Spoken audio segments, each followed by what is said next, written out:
Très heureux de vous retrouver pour ce webmag Senior Autonomie spécial défi autonomie. Cette fois-ci, je vous propose d'aller se promener à l'intérieur du salon pour aller voir les exposants, aller à la rencontre des exposants parce que notre journaliste à nous, Pat, s'est arrêté sur quelques stands pour quelques interviews. Voilà, je vous propose tout de suite d'aller au défi autonomie 2021.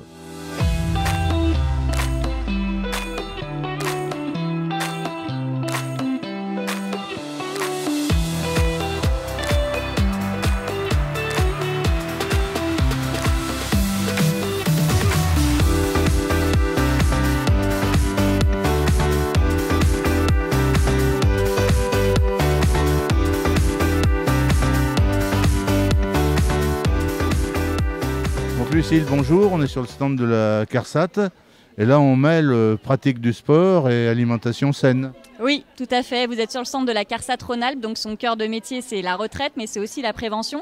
Et sur le stand de la CARSAT, on va proposer un certain nombre d'activités. On a une activité vélo à smoothie tout au bout là-bas. Donc en fait, le principe c'est de pédaler pour pouvoir obtenir son jus de fruits frais. Et donc, on va parler par ce biais-là de l'alimentation saine, équilibrée, du bien vivre sa retraite. Et on va parler aussi d'un autre sujet à cette occasion qui n'est pas en rapport avec le smoothie et le vélo, mais qui est la cohabitation intergénérationnelle. On en a parlé tout à l'heure sur la table ronde. Et l'idée pour nous, c'est de dire, entre vivre chez soi ou vivre dans un EHPAD, il y a aussi d'autres solutions. On peut vivre chez soi avec un étudiant, avec un jeune qui cherche un logement pour partager son quotidien, vivre des moments ensemble, échanger. L'étudiant peut rendre aussi des services à la personne si elle en a besoin. Et donc on veut vraiment parler de cette cohabitation intergénérationnelle sur le site de la CARSAT, sur le stand de la CARSAT.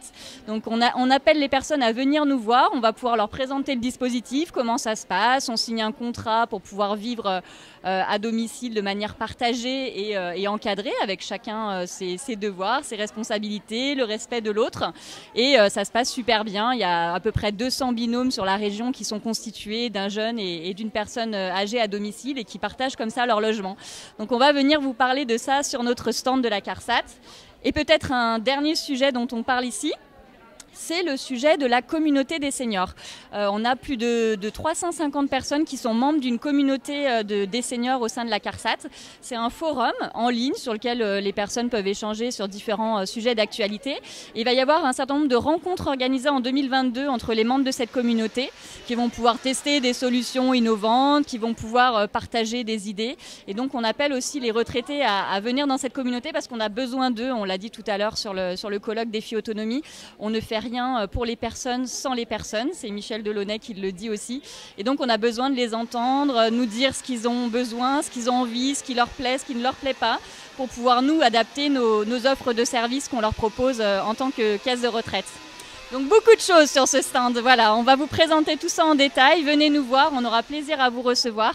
Et venez pédaler pour obtenir un jus de fruits et plein d'énergie pour la journée.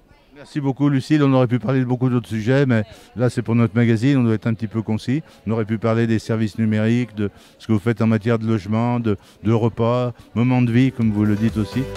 Bon salon et bonne poursuite, à bientôt.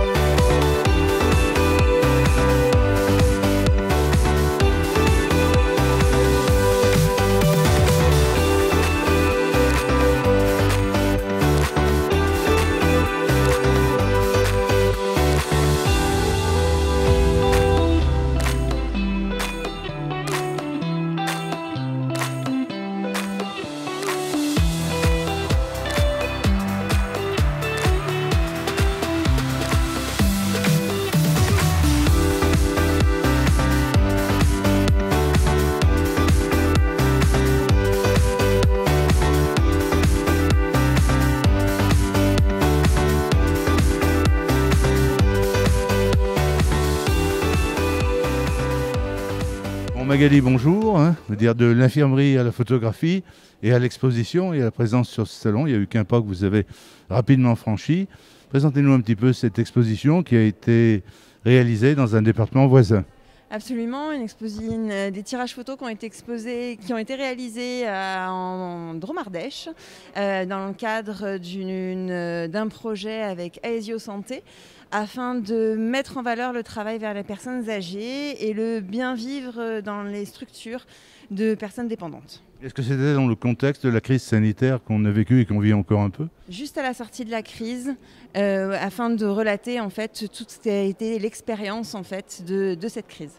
Alors, dans 3 communes ardéchoises différentes et je crois aussi pour quelques-uns à domicile.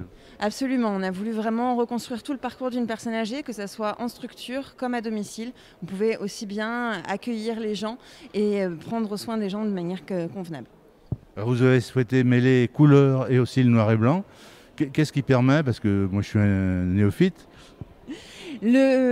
très souvent, en fait, le noir et blanc amène une intention bien plus intense avec une expression qui va amener toute l'émotion de la photo. elles sont déjà très émouvantes, la plupart de ces photos. On a envie de s'arrêter devant certaines d'entre elles. Je suis responsable de rien, c'est eux qui m'ont donné énormément de choses et ça a été vraiment un moment de partage. Ça n'a pas été uniquement juste une prise de photo, ça a été des moments de discussion avec les personnes âgées et vraiment une expérience énorme. Et j'ai bouclé ma boucle d'ancienne soignante à maintenant photographe. Vous avez fait quelques retouches, c'était uniquement technique?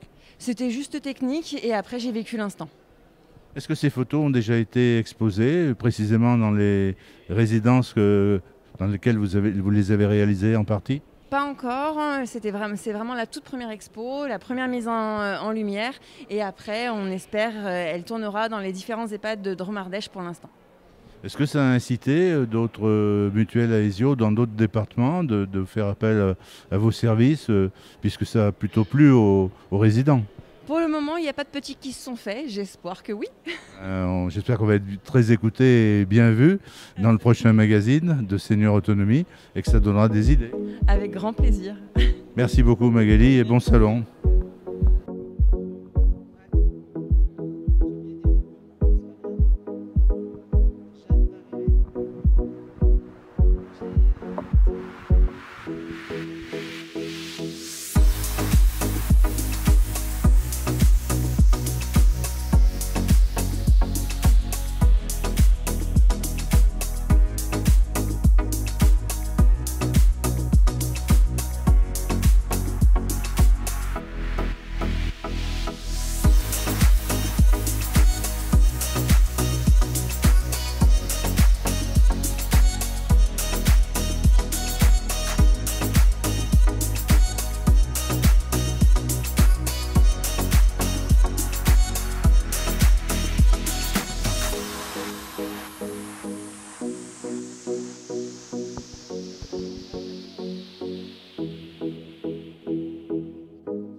Allez, Audrey, bonjour. Vous êtes le fil conducteur, c'est vous qui avez employé le terme de ce salon.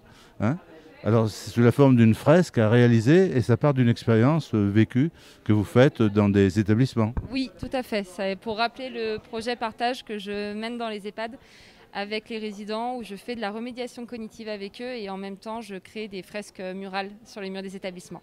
Des fresques qui restent après dans l'établissement comme témoignage d'une réalisation collective? Oui, tout à fait. Des fresques qui sont choisies par les résidents et qui leur rappellent un bout de leur histoire et qui vont être là au quotidien pour eux. Alors cette bonne idée, on l'a expérimentée cette année au sein de Défi Autonomie. Bon, ça progresse un petit peu quand même, mais il faut se dépêcher parce qu'il y a encore quelques heures. C'est ça, l'idée aujourd'hui c'était de permettre aux gens de faire quelque chose d'un peu plus régressif et de découvrir le plaisir de pouvoir peindre et crayonner sur les murs, quelque chose qu'on n'a pas souvent le loisir de faire. Et aussi ça a quand même bien avancé pour l'instant. Je ne monte pas toutes les demi-heures, mais je vois que ça progresse. À notre gauche, il y a un petit tableau qui est sur un pupitre. Alors c'est une représentation de la presqu'île de Grandjean dans le département de la Loire, non loin de Saint-Étienne. Et là, c'est une invitation aussi, si quelqu'un veut l'acheter, il fera une bonne œuvre. C'est ça, c'est un tableau qui a été créé à la demande des résidents de l'EHPAD de Bel Horizon. Et l'idée, voilà, on s'est lancé le pari avec les résidents de le vendre aux enchères et de garder les fonds pour eux, pour qu'ils puissent soit se faire une sortie, soit améliorer leur quotidien de diverses manières. Éventuellement acheter des pinceaux et de la peinture. Éventuellement, pourquoi pas. Bien, alors il reste encore plusieurs minutes, pas plus que des minutes, hein, des heures. On invite, alors là, évidemment, ils ne nous entendent pas dans l'enceinte, mais peut-être donner. Vous avez un site internet aussi pour ceux qui regarderont le magazine et qui seraient intéressés, pourquoi pas, pour vous inviter dans une résidence, dans un EHPAD d'un autre département, puisqu'avec une web TV, il n'y a pas de limite.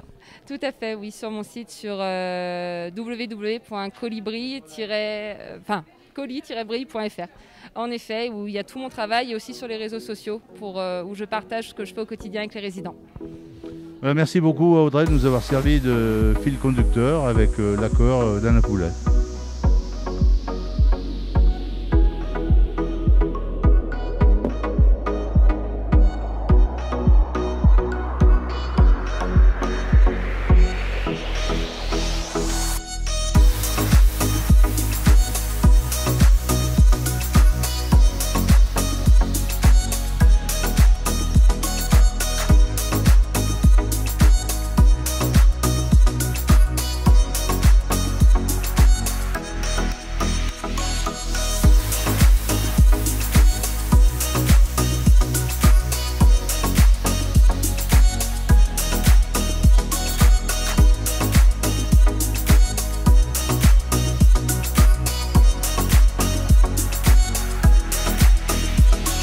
Mélanie, bonjour. Il y a quelques secondes, on vient d'interviewer Lucille de la CARSAT qui nous a dit tout le bien du concept de logement intergénérationnel. Vous le mettez en œuvre, hein?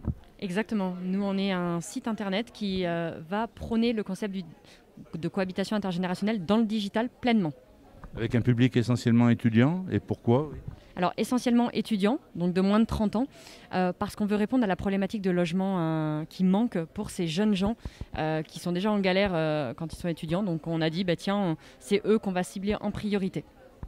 Quels sont les avantages de cette cohabitation? Plus de liens sociaux, le pouvoir d'achat qu'on améliore des deux côtés, c'est-à-dire que le jeune paye moins cher et la personne qui héberge reçoit une compensation financière du logis.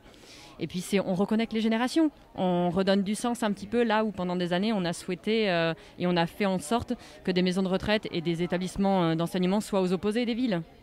Peut-être un sentiment de sécurité pour le ou la senior qui est peut-être isolé et qui se sent plus à l'aise. C'est le cœur en fait du concept de cohabitation intergénérationnelle et solidaire, cette présence qui est bienveillante, qui est rassurante, autant pour les utilisateurs eux-mêmes, étudiants et retraités, mais que pour la famille, les aidants. Alors, sans donner de statistiques, est-ce que le concept est en train de progresser? Totalement, ça y est, on y arrive. On a mis quelques mois à comprendre comment allait fonctionner le marché, quelques mois à interroger nos propres clients, nos partenaires, pour justement trouver les bonnes solutions pour bien le promouvoir et le faire rayonner. Saint-Étienne, c'est une ville étudiante. Je crois qu'il y a 22 000 étudiants répartis entre les grandes écoles et l'université Jean Monnet. Est-ce que certains étudiants pratiquent, et des seniors aussi, cet accueil intergénérationnel? Alors oui, trop peu à mon goût, par manque de connaissances principalement. Donc c'est une des raisons pour laquelle on est sur le salon aujourd'hui. C'est aussi pour dire on est là, on existe. Donc il faut continuer. On va peut-être terminer par le site internet, je pense qu'il y en a un, et puis évidemment. Mais... Alors c'est www.colibri.fr, tout simplement.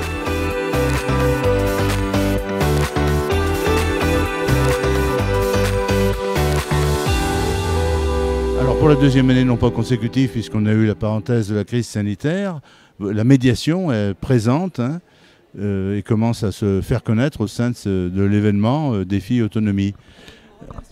Nous remercions le salon Défi Autonomie de nous proposer d'être présent chaque année maintenant, effectivement, depuis plusieurs années, pour présenter la médiation. La médiation qui est aussi un mode de règlement des conflits et qui peut intéresser des familles qui sont confrontées notamment au vieillissement de leurs parents ou à des problèmes de succession, à des problèmes d'organisation au niveau de familles qui évoluent et qui permet, avec l'aide d'un médiateur, de réunir les parties autour d'une table et ensemble, dans un climat apaisé, sécurisé, confidentiel, de construire des solutions, de se parler, de se comprendre et éventuellement et surtout trouver un accord. Donc, c'est formidable. Est-ce que ce mode de règlement des conflits commence à progresser, à être connu du grand public? Parce qu'on est dans une société où il est de plus en plus conflictuelle, judiciarisée, comme on dit aussi. Oui, la médiation, vous allez en entendre parler de plus en plus. Et parce que ça fait partie de l'évolution de nos sociétés. Vous savez maintenant que pour tous les litiges inférieurs à 5 000 € et que pour certains litiges spécifiques comme les litiges de voisinage, vous ne pouvez plus saisir directement le tribunal sans avoir préalablement tenté un mode de règlement amiable des litiges et notamment la médiation. Donc on est là pour ça. Et puis il y a d'autres choses qui existent depuis plus récemment encore. Ça, ce sont des directives européennes. Ça, c'est en place depuis 2016. C'est notamment la médiation de la consommation. Tout professionnel qui est en contact avec un consommateur pour lui vendre des biens ou des services a l'obligation d'avoir adhéré à un organisme de médiation de la consommation. Et CNPM Médiation Consommation est aussi un organisme de médiation de la consommation. Et vous, en tant que particulier, si vous avez un souci avec un professionnel, après avoir fait une demande écrite préalable restée infructueuse, vous avez la possibilité de saisir le médiateur de la consommation. Est-ce que la consommation, ça fait partie justement, sans être indiscret, des questions qui vous sont posées par nos visiteurs du salon? On peut imaginer aussi qu'il y a des litiges interfamiliaux, des grands-parents qui ne peuvent pas accéder à leurs petits-enfants. Sans être indiscret, quel type de question vient le plus? Alors ils sont très intéressés, très heureux de nous rencontrer. Certains connaissent un peu, déjà parce qu'ils nous ont rencontrés il y a 2 ans de ça. Certains ne connaissaient pas du tout, mais ils sont tous concernés. Et ils sont concernés pour les problèmes familiaux, mais pas que, parce qu'ils ont compris que ça pouvait s'appliquer dans tous les domaines, y compris la médiation en droit administratif, dans les domaines de litige entre un particulier et une institution publique, une mairie. Mais ils sont également très intéressés par la médiation de la consommation qui est encore très peu connue par les particuliers. Donc on a vraiment beaucoup de légitimité à être parmi vous et nous vous en remercions encore une fois. On va peut-être terminer par une question pratique parce que le salon il dure un peu moins de 48 heures. Quand on a été intéressé, qu'on a été convaincu que c'était effectivement une voie VOIE et VOX, pourquoi pas, intéressante, où s'adresse-t-on quand on habite Saint-Étienne ou la Loire? Est-ce qu'il y a une référence? Est-ce que vous avez un siège? Alors nous sommes extraordinairement présents sur tout le territoire français parce que nous sommes une chambre nationale. Mais la chance pour les Stéphanois et la région Rhône-Alpes, c'est que nous sommes aussi, les bureaux sont en Rhône-Alpes.